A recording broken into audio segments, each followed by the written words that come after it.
Muchas gracias por estar aquí. Cada uno de ustedes, me da gusto ver hombres que pasaron también por el programa y verlos firmes, verlos perseverar es un gusto, ¿verdad? Entonces, hace unas par de semanas me decían qué se va a hacer en el aniversario. Yo no pensaba hacer algo, ¿no? Pero la iglesia, ahí se motivaron, algunos ahí se involucraron para llevar a cabo esta reunión, ¿no? Esta celebración de 20 años en el trabajo que empezamos en el 2003. El 13 de febrero, mañana cumplimos 20 años, mi esposa y yo, que empezamos a hacer este trabajo. Y yo quiero compartir algo con ustedes que en todos estos años he estado aprendiendo y sigo aprendiendo. Y quiero compartir estas cosas. Sé que te van a ayudar. Algunos de ustedes van a emprender algo en la vida, ya sea un ministerio, una empresa, algo, un negocio. Y quiero compartir algunas cosas, ¿verdad? Quiero compartir 7 cosas que, como una fórmula, ¿no?, que Dios nos ha estado enseñando a mi esposa y a mí a través de caminar o estar en el surco, chambeando, ¿no?, y dándole. La visión, lo primero es la visión. Quiero hablar contigo la visión. Y yo no puedo decir en esta hora que fue mi visión, que el Espíritu Santo me dijo. Y no es una visión de Héctor Rosas. El Ministerio de Brazo Extendido no es una visión mía, es una visión de Dios. Y Dios, escucha esto, Dios se la dio a nuestros padres espirituales. Que Él ya no está aquí, ya está con el Señor, pero Dios se la dio a Él y Él no alcanzó a hacerlo, pero lo hizo un hijo espiritual de Él. Entonces, la visión es generacional. No podemos decir, es mi visión, Dios me la dio a mí. No, es algo que viene de hace tiempo. Hechos 2:17 dice así, dice: y en los postreros días, dice Dios, derramaré de mi espíritu sobre toda carne, y vuestros hijos y vuestras hijas profetizarán. Y en la última parte de este versículo quiero hablar: vuestros jóvenes verán visiones y vuestros ancianos soñarán sueños. Y quiero mencionar esto. El sueño de un anciano son cosas que hace dentro de su visión, pero se convierte en un sueño cuando hay cosas que el anciano ya no logra hacer. Pero los jóvenes van a cumplir ese sueño con la visión de un joven. A mí me gusta mucho ver en la iglesia, en Brazo Extendido, jóvenes. Entonces, el sueño de un viejo se va a cumplir con la visión de un joven. Por ejemplo, Moisés tenía el sueño de entrar a tierra prometida. No voy a hablar detalles, pero Moisés no entró a tierra prometida. Pero entró un joven que estaba con él, que tenía la visión, llamado Josué. David, por ejemplo, David tenía el sueño de hacer un templo para el Señor. Él fue rey, él fue un guerrero y él tenía el sueño de hacer una casa para Dios. Pero Dios le dijo a él: no, tú no. Es un sueño que tú tienes, algo que no vas a alcanzar a hacer, dice. Pero tienes un hijo que es joven, dice, y él tiene una visión y él va a cumplir tu sueño. ¿Sí me explico? Entonces, la visión es generacional. Puedo mencionar a otro padre espiritual que tuve en la escuela bíblica. Él vive en Mexicali. También me decía: vamos a abrir un centro. Nunca se hizo, pero nos tocó a nosotros. Entonces, la visión es generacional. Dice la Biblia que Dios es Dios de generación en generación. Y así lo podemos ver, ¿verdad? Elías tenía muchas cosas que hacer, pero como ya estaba veterano, pues lo hizo un joven, peloncito como yo. Eliseo, no se rían que para allá van algunos, ¿verdad? Y lo hizo Eliseo. La Biblia dice que Eliseo menciona numéricamente que hizo el doble de milagros que Elías. Porque el sueño de un viejo lo cumplió la visión de un joven llamado Eliseo. Y sucesivamente, y también Jesús, y también Pablo, los Timoteos, Tito, hicieron las cosas que él no alcanzó a hacer. Punto número 2. Cuando tú tienes una visión y tienes un trabajo que hacer, que Dios te está poniendo en el corazón, en tu mente, algo que tú vas a hacer, que Dios te está diciendo, pero que todavía no se ha dado, que todavía no ha llegado el tiempo, por X o por Y. Pero ¿qué hacer mientras se cumple ese propósito? ¿Qué hacer mientras se cumple esa visión? ¿Qué hacer? Servir mientras se da la visión. Tú y yo no podemos estar con brazos cruzados que se cumpla el sueño añorado. No, Señor. No se cumple así. Mientras se cumple la visión, mientras se cumple tu sueño, tu deseo, tu visión que Dios te ha puesto en el corazón, mientras todavía no se dan las cosas, sirve mientras sirves. Por ejemplo, 1 Samuel capítulo 17 versículo 15, dice así: David ya había sido ungido como rey. En el capítulo 17 de 1 Samuel dice así, el versículo 15 dice: pero David había ido y vuelto, dejando a Saúl para apacentar las ovejas de su padre en Belén. O sea, David, mientras todavía no era rey, él pastoreaba las ovejas que no eran de él, y eran poquitas, pero él estaba sirviendo mientras servía. ¿Por qué digo esto? Porque yo a veces veo gente que no hace nada, no se involucran en nada, porque están esperando que venga el ángel del Señor y le ponga todo en charola de plata para poder hacerlo. Y no es así.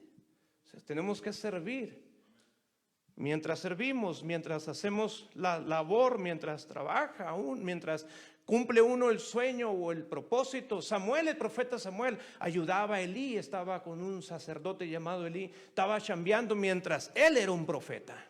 Mientras él profetizaba, mientras él ejercía el don de la profecía, él estaba sirviendo en el templo con Elí. Punto número 3. Comienza con lo que tienes. Comienza con lo que tienes. Y esos principios los hemos vivido, Dios nos ha enseñado. A veces nos ha dolido, a veces hemos batallado para entenderlos, ¿verdad? Pero comienza con lo que tienes. Hay un versículo que está en Eclesiastés 11, versículo 4.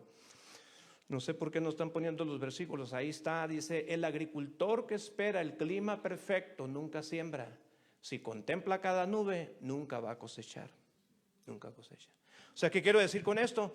Que si Dios te está poniendo a hacer algo, un comedor de niños, evangelizar en las calles, nunca esperes condiciones tan súper óptimas para lanzarte a hacerlo. Nunca las condiciones van a estar al 100. Nunca. Hazlo. Tienes que dar el paso. Cuando nosotros íbamos a empezar, no estaban las condiciones óptimas. Es más, cuando Jesús vino a esta tierra, fue en un tiempo muy difícil, muy desafiante en el tiempo de Israel. Estaban los romanos ahí, los reyes Herodes, hombres sanguinarios, estaban oprimiendo al pueblo, esclavizando al pueblo, cobrándoles impuestos de más. Jesús vino y nació en un tiempo muy hostil, muy cruel en Israel. Pero dice que un pueblo sentado en tinieblas, dice, vio gran luz. O sea, él vino en un tiempo muy difícil, había mucha oposición. La religiosidad estaba a todo lo que da, la crueldad de los romanos también a todo lo que da. Mas sin embargo, Jesús, impulsado por el Espíritu Santo, empezó el ministerio. Y yo te quiero decir algo: si Dios te ha puesto algo en el corazón y Dios te está impulsando que es el tiempo, no esperes las condiciones súper óptimas para que empieces a hacer algo. Dale para adelante, dale. Y esos son consejos, ¿verdad?, que te podemos decir. Y a veces he pensado, una vez le estaba platicando con una persona y me decía, y sí me gustaría un día escribirlo y dejar un legado, ¿no?, para que otros puedan hacer cosas aún mayores, ¿verdad?, de las que las iglesias, los pastores contemporáneos, actuales, ¿verdad?, que hemos hecho, que otros hagan la labor. Y yo creo que estas cosas pueden servir para los jóvenes que van a emprender a hacer algo. Cuando nos dieron el rancho, el Indium, ¿cómo le vamos a empezar? ¿Qué vamos a hacer? Un viejito me dijo, dice, ¿qué tienes en la mano? Yo tenía una pala. Me dijo, yo tengo esta pala. Me dice, con esa empieza, me dice. Y si cuando tú empieces con la pala, dice, te vayan a llegar los sacos de cemento y te va a llegar el material, dice, y así. Porque Dios nos llamó a depender de Dios y Dios ha sido fiel en proveernos todo lo suficiente. O sea, nunca tengas miedo, siempre lo que tengas a la mano. Jesús un día le dijo a los discípulos estaban nerviosos porque miraban un montón de gente y ellos, según ellos, estaban compadeciéndose de la gente porque tenía hambre, pero eran los discípulos que tenían hambre. Le dijeron a Jesús, despide a la gente tiene hambre para que vayan a comer. Jesús les dijo, ustedes denles de comer. ¿Cómo si no? Ni lonche trajimos, pero había un gordito ahí que traía un lonche. La mamá sabía que Jesús predicaba largo y cuando te dé hambre, mi hijo, pues aviéntate un pescado y un pan y vas a aguantar. Y Jesús les dice, ustedes les van a dar de comer. En una situación no era óptima, pero el que les estaba diciendo es el que es más que suficiente, Jesús, que iba a multiplicar, iba a hacer un milagro y le dio de comer a la gente.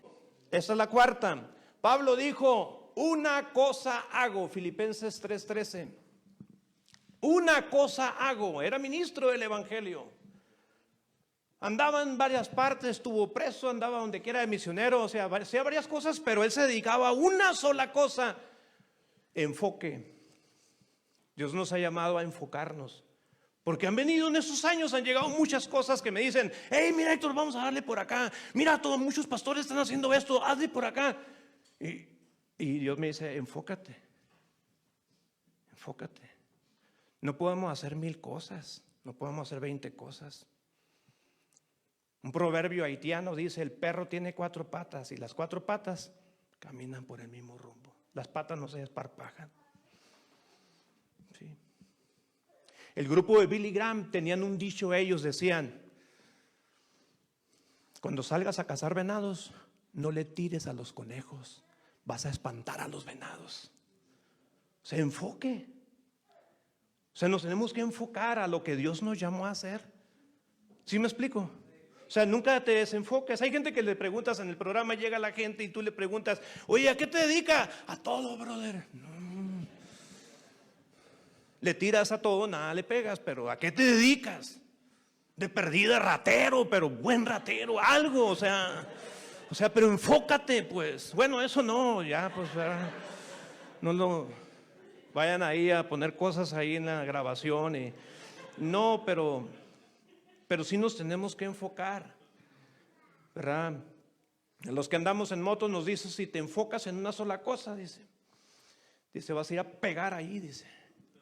En la moto no se promueve mucho el enfoque, tú tienes que ir mirando el espejo, tienes que ir mirando, me imagino que los que corren también, o sea, tienes que ir, ¿verdad? Espejeando, mirando aquí y allá y todo eso. Me estuve enfocando una vez en los carros que me estaba encontrando en una carretera muy angosta y estuve a punto de pegarle un carro. Eso no te lo había dicho, perdón, nos arreglamos, Maggie. No debe haber oposición ahí para la siguiente rodada, no. Eso no se lo había dicho, ¿no? La quinta.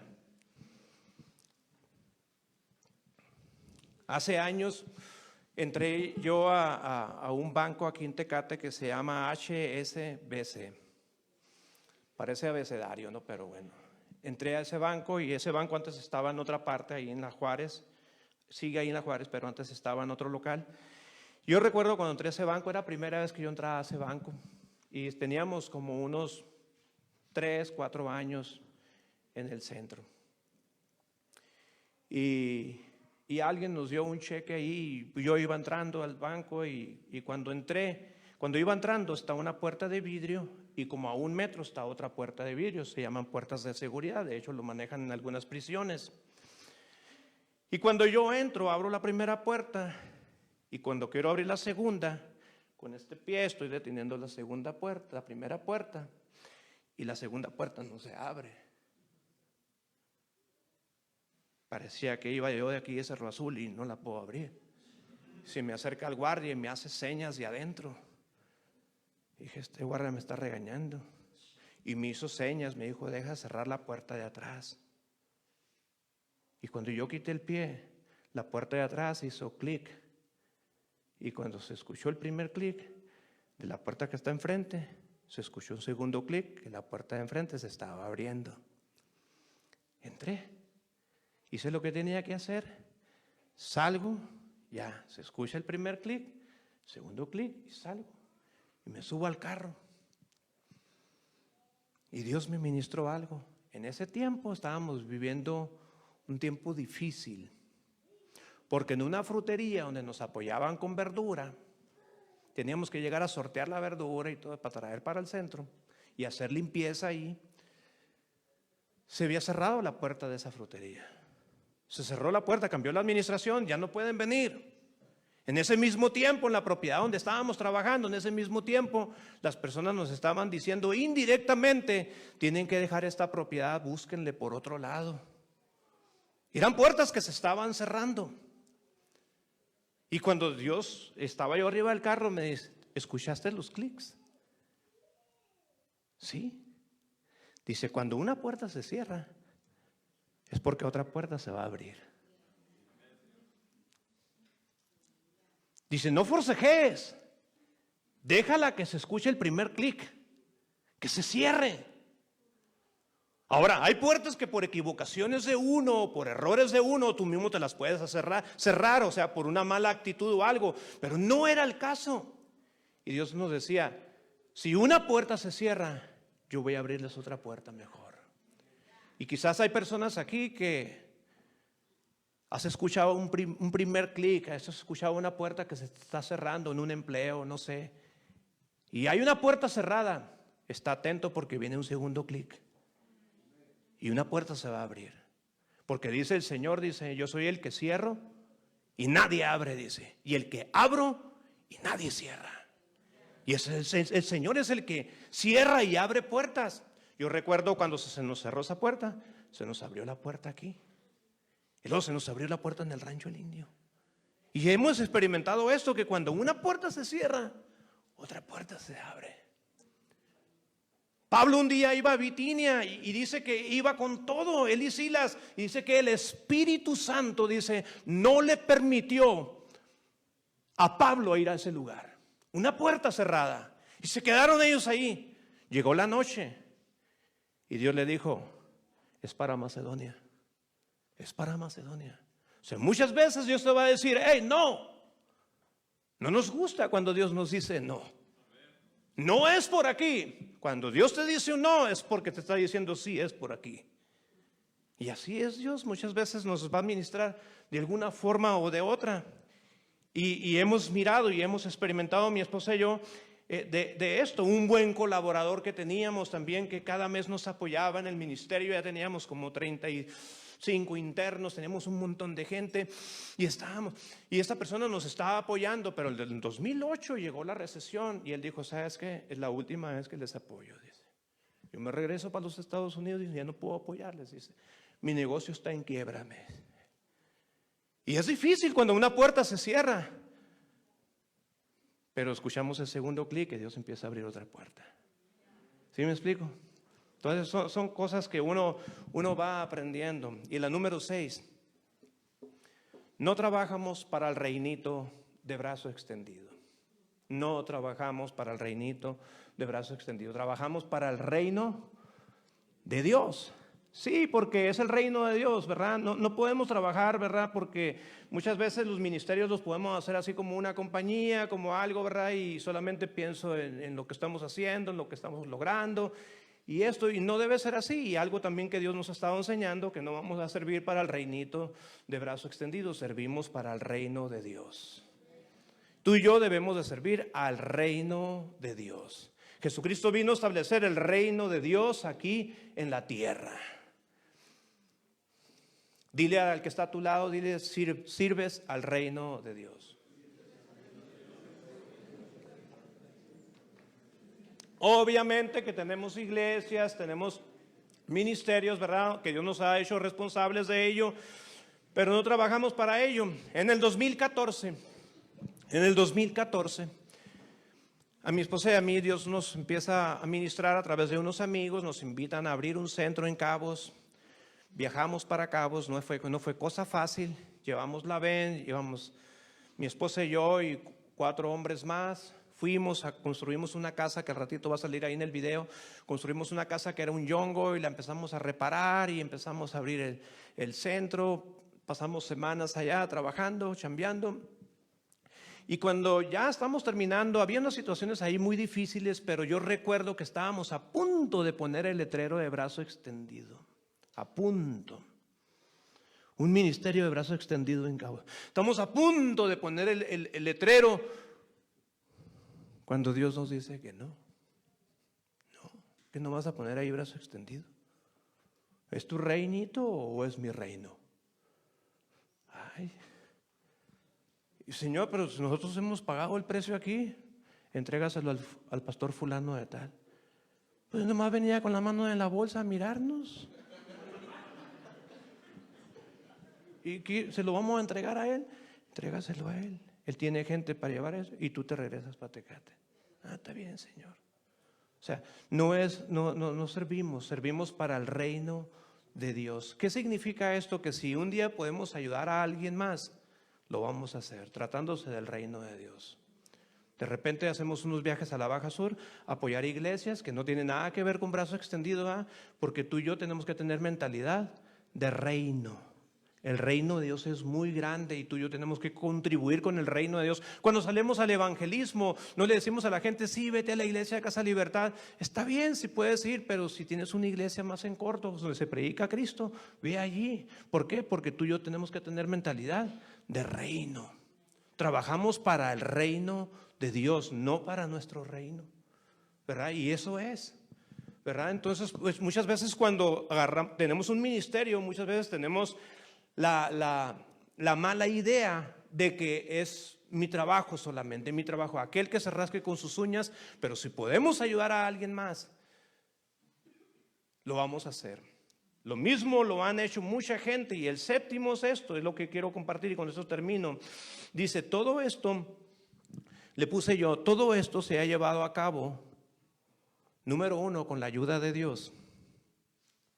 La ayuda de Dios nos ha ayudado a mi esposa y a mí. Pero todo esto se ha llevado a cabo con colaboradores, con gente que un día se han añadido, con hombres que se han levantado en el programa y empiezan a colaborar, con colaboradores internos y externos. Y sabes que algo que me ha enseñado a mí mucho esto, que gente que son de otros ministerios que tienen mentalidad de reino, vienen y apoyan a brazo extendido.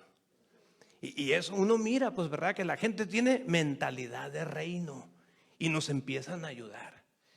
Y yo en esto, yo quiero ser muy claro. Gracias a Dios también por la iglesia Casa Libertad, que nos han ayudado, han contribuido con sus diezmos, con sus ofrendas, con sus manos. Personas que están aquí, ¿verdad?, que nos han ayudado de alguna forma o de otra. Hay personas profesionales que nos han ayudado, han contribuido con nosotros, ¿verdad? Entonces doy gracias a Dios por personas que se han sumado, que han llegado. Nosotros no podemos hacer esto solos, no podemos. A veces me dicen a mí, ¿qué es lo que tú haces? Porque hay veces que me han mirado. A veces así, vea, me dice mi esposa, se te pone la cara de chiflido, tú te cansas y se te pone la cara muy delgada. Y le digo, pues ¿qué quieres que haga? Ni modo que infle los cachetes a fuerza. Le digo, así soy, ni modo. Y eso de la despeinada, pues ni modo. Porque ha llegado gente al programa y me han dicho a mí, dice, oye, ¿tú cuánto tiempo llevas aquí? A veces estoy sentado en una piedra, en un ladrillo ahí, ¿eh? Y me han preguntado. Digo, ya tengo 3 meses aquí, digo, ya me quiero ir de aquí. Digo, ¿por qué? ¿Pero por qué te quieres ir? El director ya me cayó gordo, ya estuve, ya. Y al ratito alguien me habla, oiga, pastor, ay, ¿usted es el pastor? Sí, digo, nomás que usted se está equivocando. Le dije, yo sé que no tengo la finta, pero bueno. Ustedes se ríen, pero antes de ser director y ser pastor, soy Héctor Rosas. Soy un ser humano como tú y como yo. Soy un ser humano. Soy un ser humano. No soy alguien más, o sea. me canso. Y hemos llorado y nos hemos enfermado, sí. Somos seres humanos. Sí. No somos... No.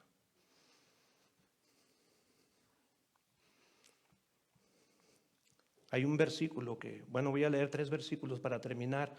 Pablo dice de sus servidores, fíjate, de sus colaboradores, dice Filipenses 4:1, dice: por lo tanto, queridos hermanos míos, a quienes amo y extraño mucho. Él estaba en el bote, estaba en la cárcel, está en la prisión, está en el Cerezo, en Roma. Ustedes que son mi alegría y mi corona, dice. Fíjate lo que dice: ustedes son mi alegría y mi corona. O sea, valoraba tanto Pablo a sus colaboradores. Aprecia tanto a la gente que lo apoya. Pero Pablo ahora está en la cárcel. Poca gente lo visita en la cárcel. Pero dice: a quienes amo y extraño mucho, ustedes son mi alegría y mi corona. Manténganse así firmes en el Señor. Esto es lo que dice el apóstol Pablo. Y todos los ministerios se necesita la ayuda. Jesús dijo, dice: la mies es mucha, la cosecha es bastante, dice, pero los obreros son muy poquitos. Son muy poquitos. Hay veces que las personas llegan de afuera y decirle: sálgale al toro del centro, sálgale allá, pégale allá afuera. Digo: calmado, no me los espantes, estoy orando. Le digo, para tener gente que ayude aquí en el centro, y tú me los quieres echar. ¿Te vienes tú por ellos? No, pues ahí está. Y a veces sucede esto. Yo sé, una vez había un chavalo aquí, ¿verdad? Yo no sé cómo era su esposa, ¿verdad? Ni sus chamacas, pero él ya no quería estar con su familia. Yo le dije: tú tienes 4 hijas, tienes una esposa, vámonos, afuera. No, que yo quiero servir. En su casa va a empezar primero. Y él nomás me pelaba unos ojotes. Yo no sabía. Después me di cuenta que la esposa ocupaba más el centro que él. Pero ese es otro tema. Ese es otro tema. Pero fíjate lo que decía David. David también habla de sus servidores, de los colaboradores. Salmo 118, verso 7. Y aquí David está hablando de sus servidores. Jehová está conmigo entre los que me ayudan. Wow. Esa primera parte del versículo. Jehová está conmigo entre los que me ayudan. O sea, David dice: Dios está conmigo a través de todos estos colaboradores, todos estos servidores. Eran hombres que los conoció en una cueva, hombres amargados, hombres que tenían cara de león, hombres marcados, pero él los discipuló. Salmo 54:4. Otro salmo. He aquí, Dios es el que me ayuda. El Señor está con los que sostienen mi vida. Wow, qué salmo. Qué salmo. El Señor está conmigo, está con los que sostienen mi vida. Qué tremendo. Qué tremendo. Y quiero terminar con Job.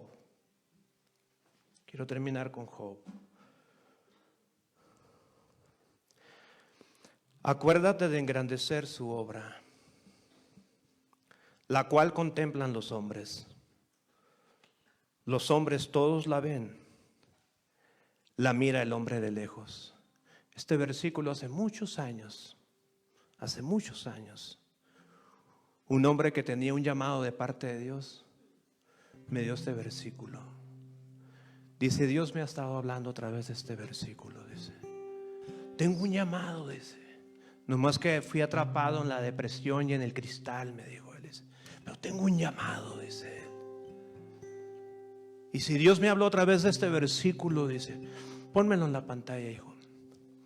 De que la obra de Dios yo la veo de lejos, pero no meto mis manos. Los hombres todos la ven, la mira el hombre de lejos, la obra de Dios. Y Dios quiere que tú y yo metamos manos a la obra. Hay mucha necesidad, con tus vecinos, en tu trabajo, en tu escuela. No puedes ver la obra de Dios de lejos, no la puedes ver de lejos. Por eso Pablo y David, dice, ellos toman muy en cuenta a los colaboradores que ellos tienen. Los valoran tanto, los aprecian tanto. De tal manera que un día David está peleando en una guerra y dice que está cansado, ya está veterano. Y dice que llegó un soldado y iba a matar a David, pero dice que uno de sus ayudantes, dice que llegó y ¡pum!, lo ejecutó. Y David se dio cuenta que su amigo lo defendió.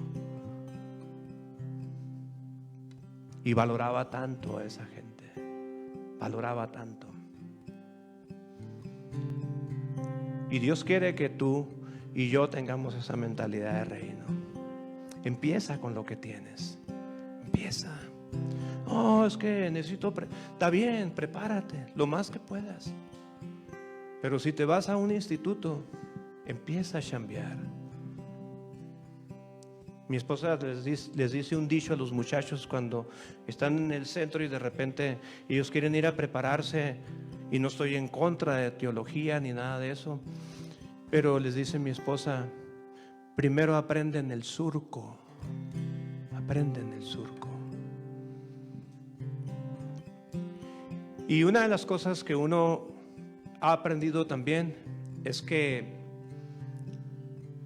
no toda la gente quiere. No toda la gente, como dijo Win Myers, no toda la madera recibe el barniz. No toda, no. Yo le digo a los hombres que nos ayudan: y pastor, mire, esta persona no quiso, y lo miré alcoholizado otra vez. Jesús nos mandó a predicar el evangelio, orar por ellos. Ese es tu trabajo y el mío. El trabajo de Dios, Él lo va a hacer. Uno siembra y, como decía el Jiki el jueves, el sembrador se va. No está ahí tirado de pecho, ahí jalándole a la matita. No, no, tú siembra.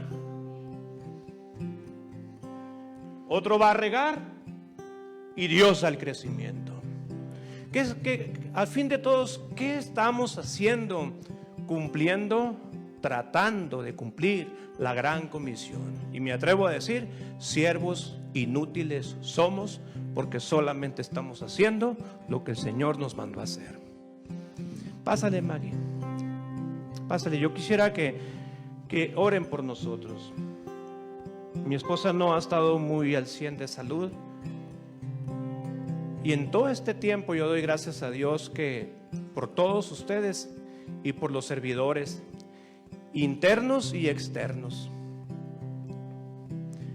Mi esposa al principio no quería nada con el centro de rehabilitación. Me decía: no, una iglesia, un centro, no, ¿verdad? Le dije: son buena onda estos chavos. Digo, así se les ve la cara, pero son nobles. Son nobles. Y ahora no la puedo sacar del centro. Pero yo sí quisiera decirles a ustedes que ahora que mi esposa está así, yo no he podido trabajar mucho como antes, el ritmo de antes, y doy gracias a Dios por colaboradores como ustedes, gente que han estado apoyándonos de una forma o de otra, y gracias a Dios por la iglesia y por todos los que colaboran con nosotros.